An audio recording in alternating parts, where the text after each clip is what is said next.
Bismillahirrahmanirrahim. Assalamualaikum warahmatullahi wabarakatuh. Selamat siang. Salam sejahtera untuk kita semua. Baiklah, kita akan mulai perkuliahan pada hari ini, yaitu berkaitan dengan bantuan hidup dasar atau BHD, atau kalau dalam istilah lain bisa disebut sebagai CPR atau Cardiac Pulmonary Resuscitation.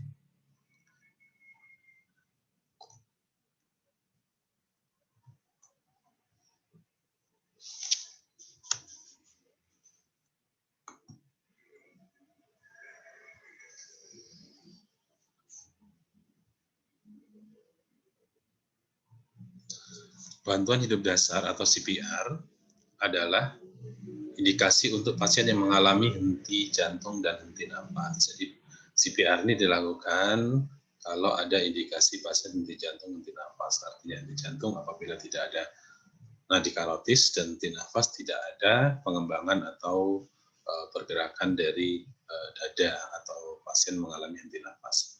Kemudian tujuannya adalah mencegah berhentinya sirkulasi dan memberikan bantuan eksternal pada sirkulasi dan ventilasi. Ya, artinya kalau jantung dan nafasnya berhenti, berarti bagaimana tubuh supaya masih tetap bersirkulasi, darah bersirkulasi, darah yang membawa oksigen, itu dapat mendistribusikan ke seluruh organ atau jaringan sehingga jaringan tetap hidup.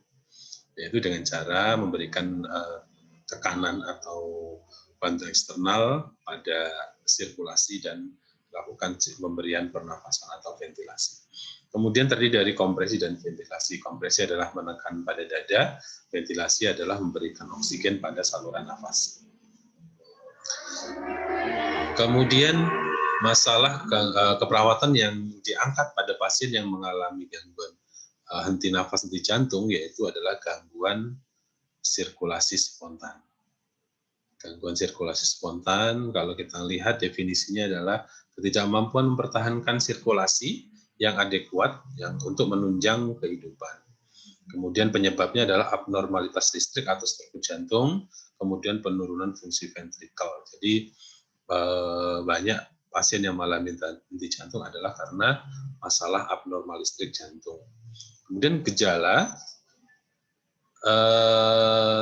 pasien jelas tidak berespon, kemudian data objektifnya bisa suhu di bawah 34,5 derajat Celcius, kemudian anuri selama 6 jam, pasien tidak mengeluarkan urin selama 6 jam, kemudian saturasi oksigen kurang dari 85%, kemudian gambaran EKG aritmia, kemudian karbon dioksidanya, kadar karbon dioksidanya adalah kurang dari 35 mmHg. Kondisi klinis yang terlihat adalah pasien yang mengalami henti jantung, pasien yang mengalami henti jantung dan henti nafas. Jadi gangguan sirkulasi inilah yang menjadi patokan bagi perawat untuk melakukan tindakan CPR, karena ini berkaitan dengan diagnosa keperawatan atau masalah keperawatan yang diangkat.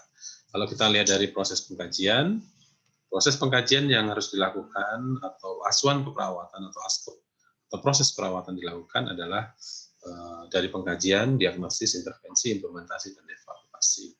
Jadi ini yang menjadi patokan perawat melakukan CPR. Kemudian diagnosa menurut SDKI, gangguan sirkulasi spontan berhubungan dengan penurunan fungsi ventrikel dibuktikan dengan subjektif pasien tidak berespon di jantung dan lainnya. Jadi di SDKI disebutkan adalah gangguan sirkulasi, kemudian SLKI-nya atau luarannya atau kriteria evaluasi yang diharapkan. Setelah dalam 30 menit, sirkulasi spontan meningkat dengan kriteria hasil, tingkat kesadaran meningkat, heart rate 60-100 kali per menit, kemudian tekanan darah sistol lebih dari 90 mmHg, kemudian karbon dioksidanya 35-45 mmHg, kemudian EKG dalam batas normal. Jadi kemudian intervensinya menurut SIKI, yaitu lakukan RJP atau CPR. RJP itu resusitasi jantung baru, CPR adalah kardiopulmonary resusitasi. Jadi tindakan perawatan yang dilakukan adalah CPR, yaitu untuk supaya pasien tetap berespon jantung dan nafasnya. Kenapa harus RJP? Jadi kalau kita lihat di sini otak jantung. Jadi organ utamanya otak atau organ lainnya selain otak itu akan tetap berespon, akan tetap hidup kalau dia mendapatkan sirkulasi oksigen. Dari mana? Dari jantung itu sendiri, karena jantung fungsinya memompa darah yang kaya dengan oksigen ke seluruh tubuh. Oksigen digunakan untuk metabolisme seluruh jaringan atau seluruh sel tubuh. Jadi supaya tidak terjadi kematian jaringan atau sel, maka jantung harus tetap selalu bisa bekerja.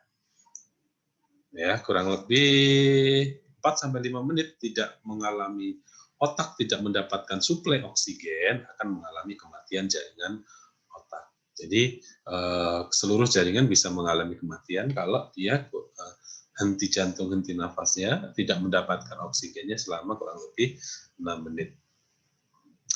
RJP guideline yang terupdate adalah DRSCAB. Danger, response, short for help, kemudian sirkulasi, airway, dan breathing. Ini adalah tindakan untuk melakukan RJP. Apa itu DRSCAB? D adalah danger atau minta tolong. Jadi kalau minta tolong itu harus aman penolong, aman lingkungan, aman pasien. Jadi kalau kita menolong, pastikan dulu penolongnya adalah aman. Jadi jangan kita jadi orang yang pahlawan kesiangan tanpa memperhatikan keselamatan kita, tanpa memperhatikan alat pelindung diri yang baik, apalagi zaman COVID. Kalau kita tidak ada APD yang lengkap, ya jangan menolong, karena itu akan memberikan dampak langsung maupun tidak langsung kepada penolong. Sehingga kalau tidak aman penolong, jangan lakukan lanjut ke langkah berikutnya. Kemudian kalau sudah aman penolong, kita lanjut ke aman lingkungan. Jadi kalau ada pasien yang terjatuh, ya seandainya ada seorang pensiunan yang lagi bermain tenis lapangan, kemudian dia terjatuh, ada serangan jantung di lapangan tersebut, maka pasien harus diamankan dulu dari lingkungannya. Jadi dia harus ditempatkan ke tempat yang lebih tidak dihubungin oleh orang, sampaikan bahwa pasien akan ditolong, letakkan di tempat yang datar, yang keras, kemudian pasien juga harus dalam kondisi yang aman. Jadi tidak saat kita melakukan tindakan, pasien akan tetap aman bersama kita yang akan kita tolong. Kemudian danger sudah 3A, ya aman diri, atau aman penolong, aman lingkungan, aman pasien. Lanjut ke respon. Respon adalah AVU, alert, verbal, pain, unrespon. Jadi kalau alert, pasien respon positif, kita datang, pasien membuka mata, pasien bisa ngobrol, berarti responnya baik. Verbal, stimulus suara, Pak buka matanya. Jadi kalau pasien yang kita temukan tidak sadarkan diri, respon berikutnya adalah kita melakukan panggilan supaya pasien berespon, yaitu dengan stimulus suara. Yaitu dengan cara, Pak buka matanya, atau kita goyangkan, Pak bangun Pak. Kalau pasien tidak ada respon atau pasien tidak bersuara atau tidak ada respon sama sekali, berikan langsung ke pen, berikan stimulus nyeri. Bisa cubit area lengan, pukul area bahu, namun hati-hati pasien curiga trauma cervical. Kemudian bisa bagian trachea, bagian dada, kemudian di kuku, itu juga bisa untuk memberikan rangsang nyeri ke pasien. Kalau pasien kita beri rangsang nyeri tidak berespon, berarti pasien unrespon. Kita lanjut ke langkah berikutnya, yaitu S, atau short for help, atau minta tolong.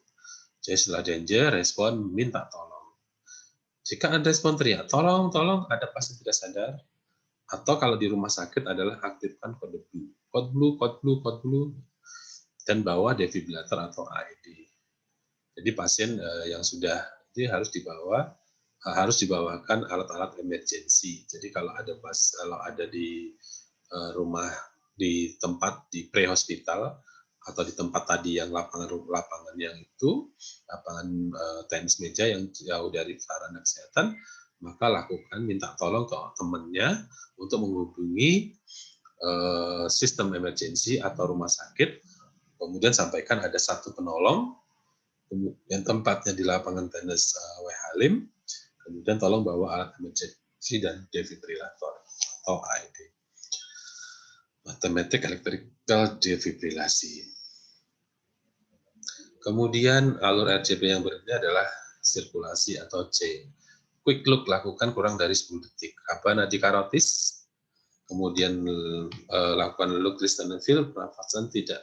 Jika nadi tidak teraba, lakukan CPR. Jika nadi teraba, berikan rescue breathing setiap 5-6 detik. Jadi saat kita lakukan pemeriksaan sirkulasi nadi, kita lihat nafas juga. Kita lihat perkembangan dada aja. Kalau zaman COVID, karena kita look, listen, and feel, akan hembusan nafas itu akan berisiko terjadi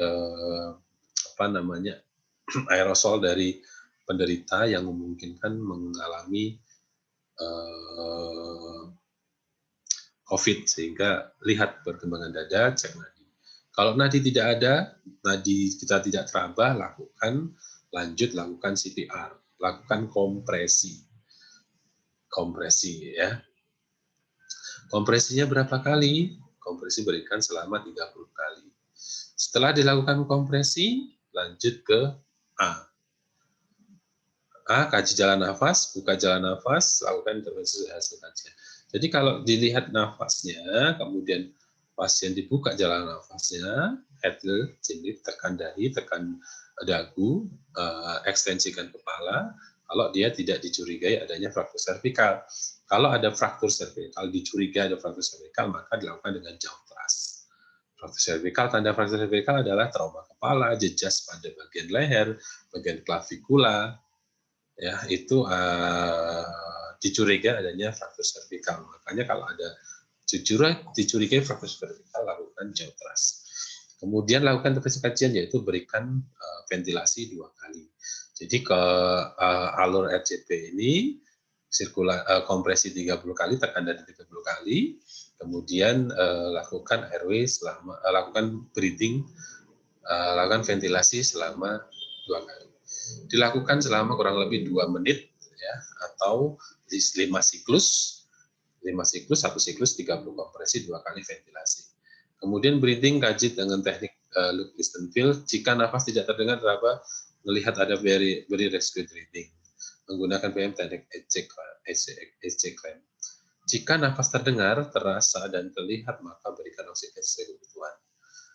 Kaji setiap 2 menit setelah nadi terkaji. Jika nadi dan nafas ada, maka berikan recovery position. Jadi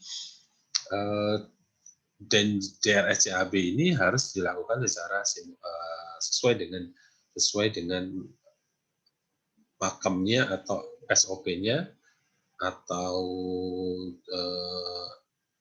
langkah-langkahnya, sehingga RCP dapat dilakukan dengan baik.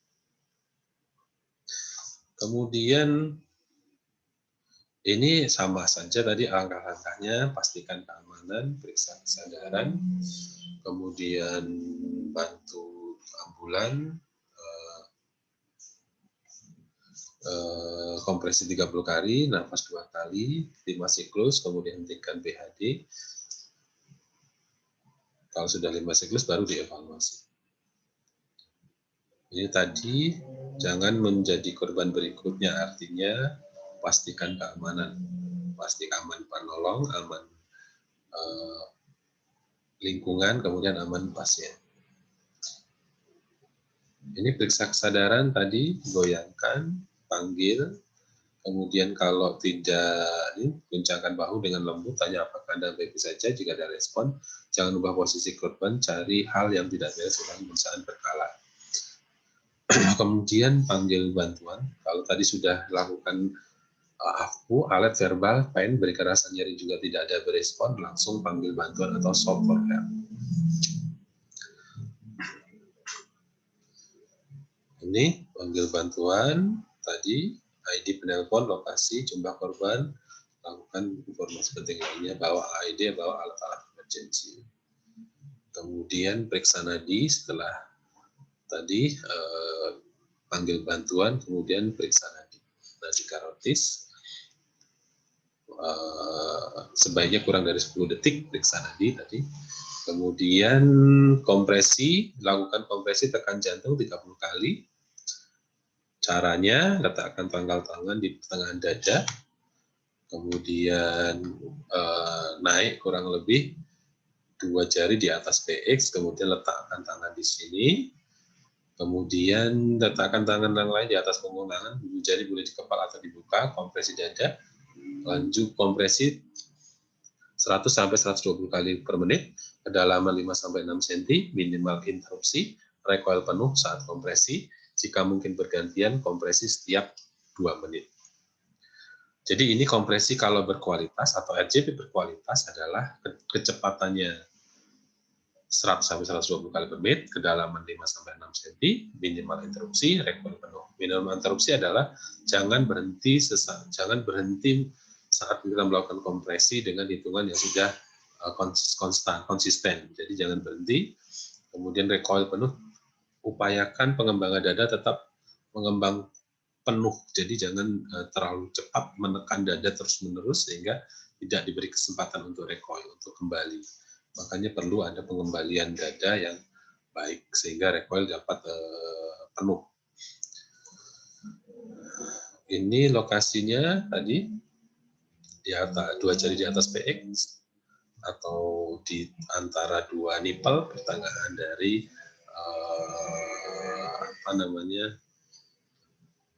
tulang dada.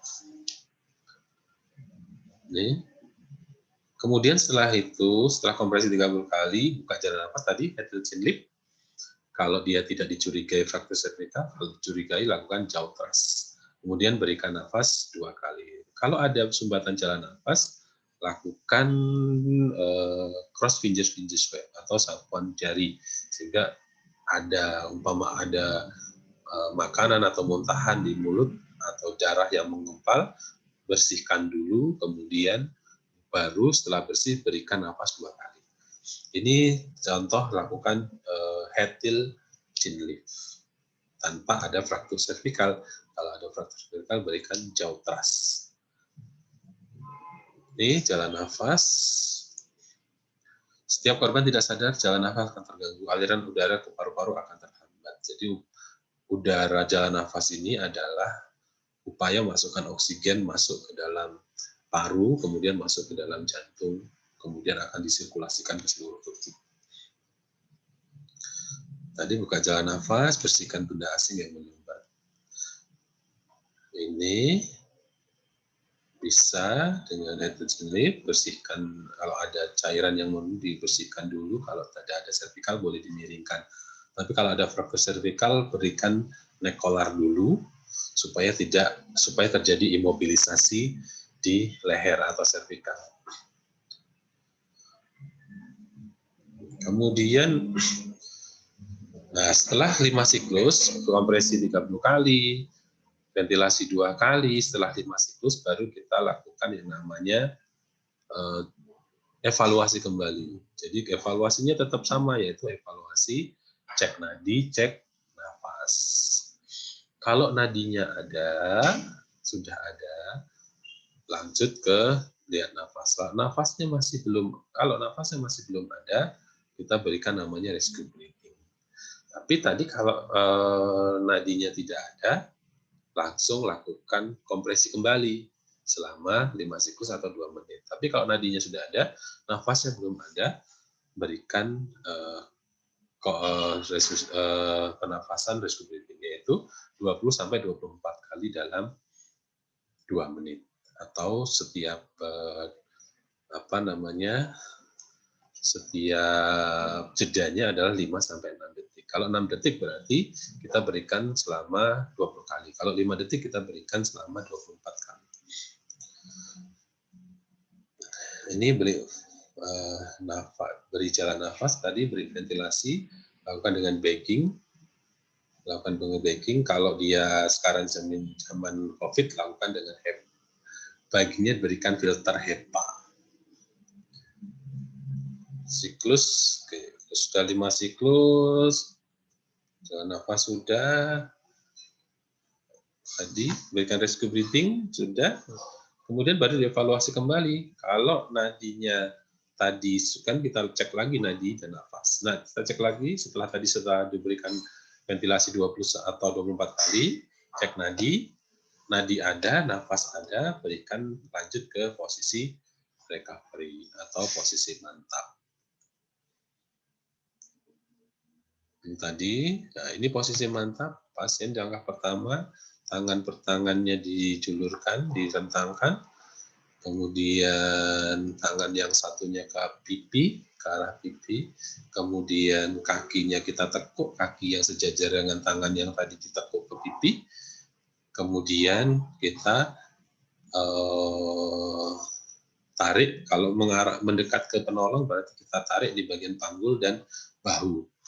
Kemudian pasien akan posisi seperti ini. Dia akan miring mantap. Kemudian tadi CPR berkualitas, kecepatan 120 kali per menit, kedalaman kompresi sesuai dengan usia, recoil penuh, kemudian interupsi minimal.